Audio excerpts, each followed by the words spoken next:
Now 4:30 on WKYT this morning, a Jessamine County mom accused of leaving her toddler alone for several hours. It's a quick turnaround on the primary schedule for GOP presidential candidates. On the Democratic side, Senator Bernie Sanders is on the rebound. And Lexington police officers taught a few neighborhood kids a big lesson on the ball field.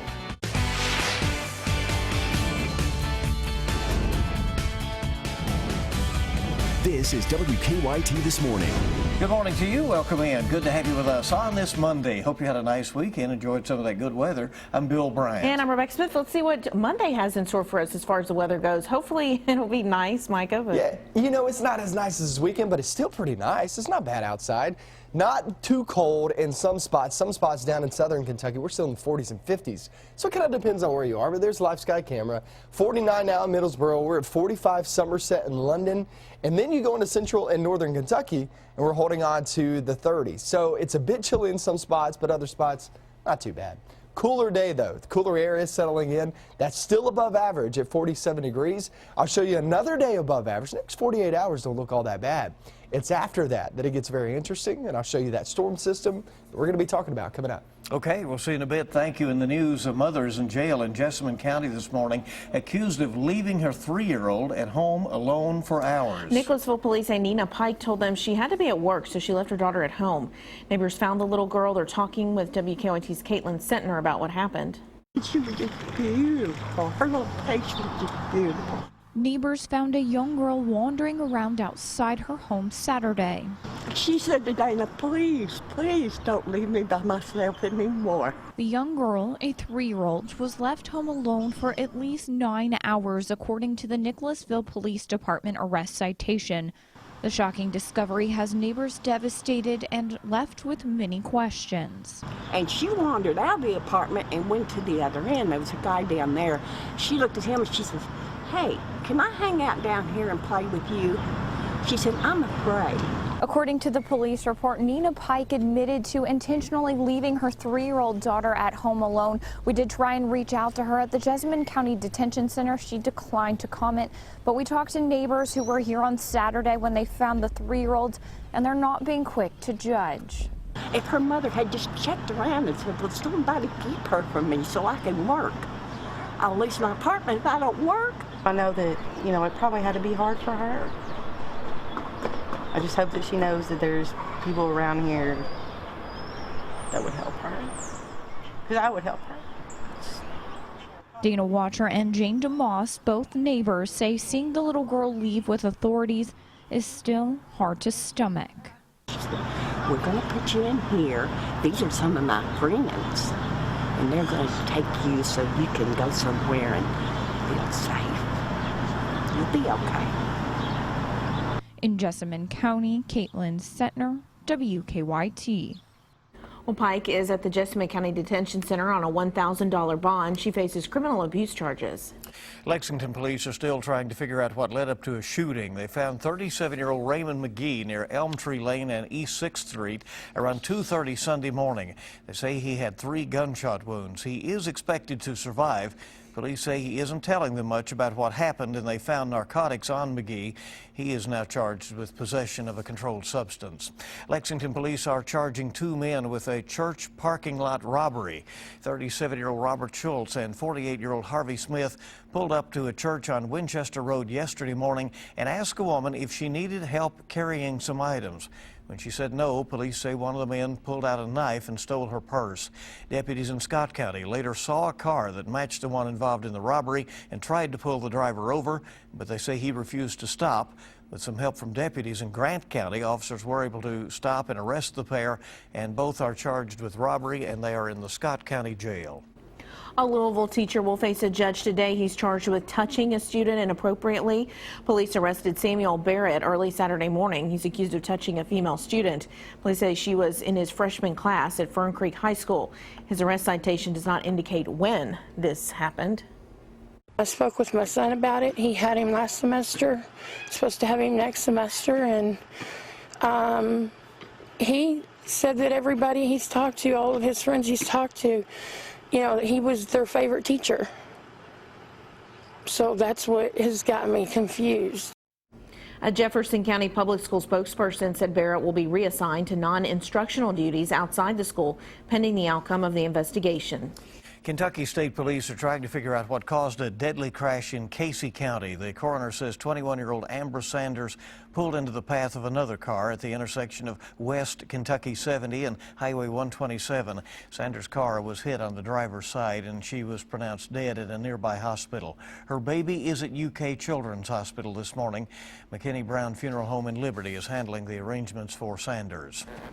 Well, a shrinking pool of GOP presidential candidates head out west this week for the Nevada Republican caucuses. Donald Trump looks for his third victory on Tuesday, and Senators Marco Rubio and Ted Cruz battle for second place. Daniel Nottingham has more on the campaign trail from Nevada. Donald Trump is on a roll after picking up 50 delegates in his South Carolina victory. But Trump is not underestimating his Republican rivals. I'm dealing with very, very talented people, smart people, good people, and I think, they'll be competing. We still have competition. It's shaping up to be a three-man race between Trump and Senators Marco Rubio and Ted Cruz heading into Tuesday's caucuses in Nevada. Wow, holy smoke. Rubio picked up the endorsement of Nevada Senator Dean Heller. It could be key in his effort to become the choice of establishment Republicans. The Democrats do not want to run against me, but I cannot wait to run against them. Ted Cruz is hitting the ground hard here in Nevada after a disappointing third-place finish in South Carolina, where he lost the evangelical vote to Donald Trump. It is becoming clearer and clearer that we are the one campaign that can beat Donald Trump. Indeed, we're the only campaign that has beaten Donald Trump.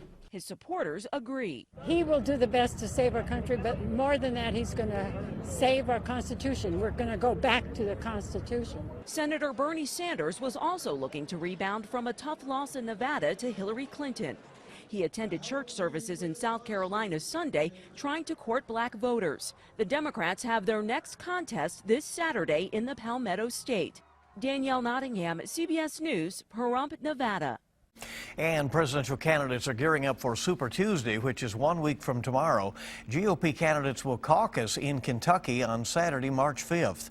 The Commonwealth's Democratic Party will be holding its primary coming up on Tuesday, May 17th.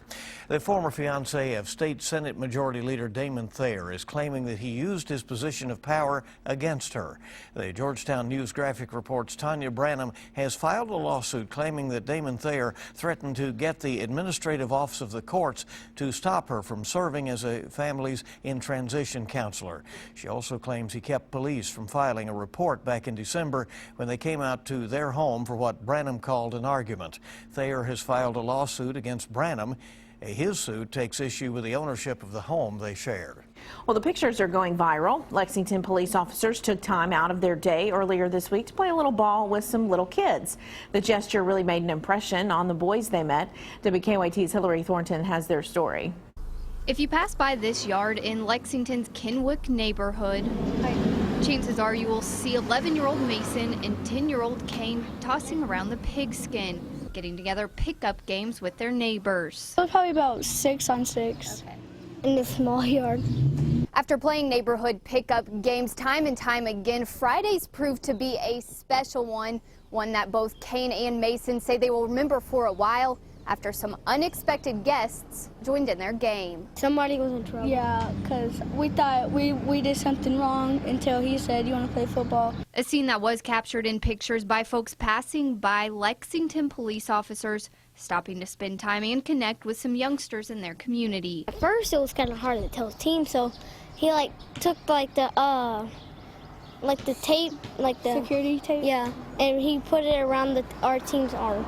Yellow police tape creating some makeshift uniforms for the game, in which some athletic skills were shown. One cop, he caught it with one hand and he was keep catching it. But most importantly, lessons were learned. Lucky it happened.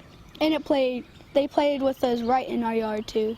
Making sure these kids know they can call the men and women who wear the badge their friend, turning an ordinary afternoon outside into a special memory. I'm not gonna forget it because on my door in there I just wrapped the security tape around it. In Lexington, Hillary Thornton, WKYT. We asked Lexington Police about the pickup game. The department says they put an emphasis on interacting and engaging with the community. They also say it's important to see people having positive stories about their officers. And Chief Mark Barnard certainly making a priority of that for his officers. Well, the Hazard Police Department is welcoming their newest officer to the force. Officer John Holbrook graduated from the Academy in Richmond on Friday, and Sunday he joined the Hazard Police Department. Holbrook says his goal is to help get drugs off the streets. Pretty much, to put it that way, you can breathe. You know, it's over with. Now it's time to just get settled back in at home and get into a routine. 3 officers from Friday's graduating class will join the Hazard Police Department. An EKU sophomore will make her Food Network debut tonight. Megan Smith, the owner of Doodlebug Cakes in Berea, will be on the show Cake Wars. The 18-year-old is the youngest contestant on the show's history. She and her assistant will compete against 3 other teams for a chance to win $10,000. You can watch the episode tonight at 9 o'clock. All right. And already a business owner. That's pretty cool. It's a good show. Yeah, time this morning is 4:41. WKYT This Morning on your Monday is just getting started. A family vacation is supposed to be about fun and relaxation, but stress can sometimes creep in. And after weather, Mom's Everyday shares some travel tips for more enjoyable adventure. You know, the next couple of days aren't all that bad. We get into Tuesday, late into Tuesday. Here's 4 p.m. You see not much rain, but watch this as we slide off into the evening and nighttime hours. Here comes a lot of it. I'll talk all about that coming up next. Now, your hour-by-hour forecast with meteorologist Micah Harris. Pretty good start to the day. It is a little bit chilly outside, not extremely cold, but temperatures sitting there 30s and even some 40s down south. Here's the look outside, 75 Winchester Road and all the way downtown. All looks well this morning. 36 in Covington, and then you have 48 down toward Harlan in southern Kentucky. All depends on where you are. We have the thicker clouds down south. That's a blanket over us that keeps us a little bit warmer. We're 37 now in Lexington, and that goes for Richmond too. As you're walking out the door there in Montgomery County, you can see Mount Sterling, Camargo, Jeffersonville, all sitting there around 36 degrees. Then you go a little bit northbound into Maysville and also Cynthiana, holding on to the mid-30s. Now we go through the day, and I don't expect a rain chance today. We get into the afternoon with mostly cloudy skies. Temperatures 47. That is actually just above average, so this is not that bad. Get off into the evening if you have any plans. You're just fine, and off into tomorrow morning. Pretty much the same start is where we're going to be this morning. Now, let's talk about your Tuesday off into your Wednesday. That's when things get a little bit interesting. Tuesday, during the daylight hours, you're talking about a small chance of rain. 20-30%, that's it. It's really about the temperatures on Tuesday. For tomorrow, 57 there in Lexington. Go down south, you're talking about 60 to 65 degrees. I mean, some really nice air in here once again. The problem is we'll have the cloud cover overhead and some breezy conditions, and that's going to make it feel a little bit cooler. But still, 50s, 60s, you can't beat it, right? Well, we did this weekend, but still pretty nice. Then we head off into the night, Tuesday night into Wednesday. That's when this rain moves on in. It's going to be widespread rain. This may be a night where you get a couple of rumbles of thunder like we did early Sunday morning, if you can date back just about 24 hours ago. And that's going to be the case throughout the day, too. So waking up Wednesday morning is going to be very soggy, widespread rain. All day on Wednesday is when we can expect that rain. And we're looking at anywhere from 1 to 2 inches of rain, maybe a little bit higher in some isolated spots. If you get one heavy shower or thunderstorm after another, then let's dip off into the night. Check that out. You go Wednesday night into Thursday morning. This rain will transition over into snow. How much snow are we talking about there for Thursday? It looks like anywhere from 1 to, I would say, 3 inches as of right now. Remember, don't bypass that 1 to 3 inches of snow. It's not a major impact with this system. However, that will cause some headaches and will cause a few issues there. On Thursday morning through the afternoon is how long that snow sticks around. However, we're just not looking at a huge snowmaker out of this. That's actually for north of us and back toward the east. So here's your 7-day forecast. I'll break it down for you real quick. We're in the 40s and 50s next couple of days. That's above average. These 2 days aren't all that bad. Tuesday night into Wednesday, that's when you start to see the rain move on in. And it'll be pretty windy too on Wednesday. Very soggy day Wednesday, then Thursday, that's when the snow really picks up. So it's going to be Thursday to be the highest impact during your work week. Maybe a few flakes on Friday, but look towards your weekend, guys. You're talking back in the 40s and 50s. It's not as good as this past weekend. This past weekend was phenomenal. We actually hit 70 degrees in a few spots there on Saturday. It was an amazing day. But you know what? 40s and 50s this time, yeah, it's not bad. You say you did dinner out on the patio? We did. Out on the patio and just hung out outside. It was great. And it's February at that. Yep. That's good. Yeah, that's unbelievable. Well, if you have a spring vacation planned for your family, you may already be stressing out over, the trip details, that kind of thing. Instead of stressing, just focus on relaxing. Hey, there's an idea. In today's Mom's Everyday Minute, we have some travel tips for you. It's that time of year where we all want to get out of Dodge. If you're taking a family vacation, here are some top travel tips. Make your next family vacation a breeze with these top 5 travel tips from greatschools.org. Number 1, stay positive. A good attitude will help prevent minor problems from becoming big misadventures and will rub off on kids too. Number 2, don't forget to pack small necessities like baby wipes, Ziploc bags, medicine, and even a nightlight for an unfamiliar hotel room. Number 3, leave at night. If you're lucky, your little ones will sleep the whole way. Number 4, when flying, do extra planning. Find seats that make sense for your family, should the kids be separated or sit together. Have one parent board early with all of the extra stuff, and another wait until the last minute with the kids so they can let off steam. Finally, number 5, carefully choose books and toys, nothing with too many parts that can get lost, and include a few new surprises for the kids. For more ways to make mom's life easier, visit momseveryday.com. For these tips and more, go to WKYT.com. Click on Moms Every Day. All the latest news, weather, and a lot more info there on WKYT.com as well. It's good to have you along with us here on the morning news. It is 4:49 right now. Lows in Kalamazoo County, Michigan, mourning the loss of 6 people killed in a random shooting spree. How the community there is looking forward when we come back. Good morning. The time is 4:52 here on WKYT this morning. Today's the day that will be interesting, 2/22/2016. So it's one of those. All right. It's good to have you along on WKYT on your Monday. It is that. And up in Kalamazoo County, Michigan, people are remembering the 6 who were killed in a random shooting. 2 others were seriously injured in Saturday night's shooting rampage. Once church in the county held vigil for the victims, the state's Lieutenant Governor, Brian Cawley, prayed for the community to comfort one another. Kalamazoo's mayor also attended the service. This was his message to the community.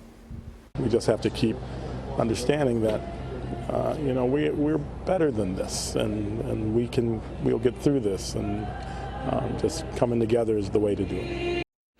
Well, those at the vigil also prayed for the shooter, 45-year-old Jason Dalton. Police say he was an Uber driver and a former insurance adjuster with no criminal record. Dalton is expected to be arraigned today on murder charges. New sanctions for North Korea are now law. President Obama signed off on the new sanctions Thursday. Congress overwhelmingly passed the measure earlier this month. The sanctions are punishment for Kim Jong-un's regime after launching several nuclear and missile tests, as well as suspected cyber attacks. The measures freeze the assets of anyone doing business related to North Korea's nuclear or weapons programs. Coming up next, we'll have a quick look at some of the stories our news team is working on for you this morning. We'll also have another look at your Monday morning forecast. Stay with us. Good morning. The time 4:57 on WKYT, and you know what they all say. If you don't like the weather here in Kentucky, all you have to do is stick around and it will change. Wait a few minutes, right? It's changing quite a bit this week. What's in store for us, Micah? Yeah, we're going to be dropping the temperatures today and tomorrow, but not too far. We're in the 30s and 40s this morning. That's not a bad start. And then we get into the afternoon. We'll actually hold on to the 40s later on today at 47 degrees. It's a cool afternoon, but it's not that chilly. So pretty good day in store today. We're staying mostly dry, and then we hit tomorrow. Only a slight chance of rain during the day, but it's really during the night and into Wednesday that things start to change. That's a midweek storm system we're going to be talking about, well, until it actually arrives here. We're going to go over those details coming up with another 2 hours of WKYT News. If you're about to take off, have a good day. If not, we'll see you back here just a couple of minutes.